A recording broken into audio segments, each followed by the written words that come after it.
Before Adam, peace be upon him, was created and set foot on earth, many wonder, what was this world like? Is it empty? Silent? Waiting for humanity to arrive? The answer is far from simple. Islamic teachings reveal a fascinating truth. Earth was already inhabited. It's not by humans, but by other beings who lived, moved, and made choices. These were the jinn creatures made of smokeless fire, invisible to the human eye, but very much real and powerful. The Quran mentions the jinn multiple times, describing them as beings with free will, capable of good and evil. Much like humans, but created from a different element. Unlike humans who are made from clay, the jinn's essence is fire. This gives them qualities we struggle to fully understand. They can shapeshift, travel quickly, and remain unseen. Long before Adam, the jinn had their own societies, tribes, and cultures.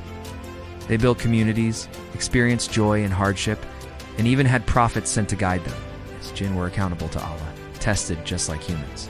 Those who obeyed were rewarded, as those who rebelled faced punishment. But unlike humans, jinn are not bound by the same physical limitations. Their world overlaps ours, but they usually remain hidden, living in deserts, ruins, mountains, and even urban places. Some stories say they can influence human affairs, whispering temptations, or helping those who call on them. So, when Adam was created, the first human made from clay and given divine spirit, he entered a world already alive with jinn.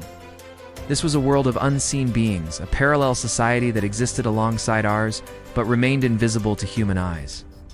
The Quran also tells us about angels, beings made of light, who do not have free will and only obey Allah's commands perfectly. Angels do not live on earth as jinn do. Their realm is beyond human reach. There were also animals and creatures, part of Allah's vast creation, but these do not possess souls in the same way. They follow their instincts, survive, and play their role in the balance of the world. But they are not morally accountable like jinn and humans. Understanding this gives us a glimpse into the complexity of creation. Earth was never empty or silent before humanity. It was a living, breathing world filled with diverse beings. Jinn with free will, angels with perfect obedience, and animals fulfilling their purpose. When Allah created Adam, He gave him something unique: a soul, divine spirit, and the responsibility to worship and govern this world. Adam is the father of all humans and the first to receive divine revelation and guidance.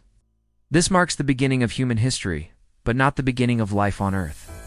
The story of jinn teaches us about unseen worlds, the balance of obedience and rebellion, and the vastness of Allah's creation beyond what we can see or fully comprehend. It also reminds us of the importance of faith, that there are realities beyond human senses and knowledge, and that the unseen is as real as the seen. So before Adam, the only conscious, accountable beings on earth were the jinn, a powerful and mysterious race living in the shadows of our world, waiting for the dawn of humanity. Want more stories about the unseen worlds, jinn, and their place in Islamic teachings? Subscribe and keep exploring with Parvaz Legacy.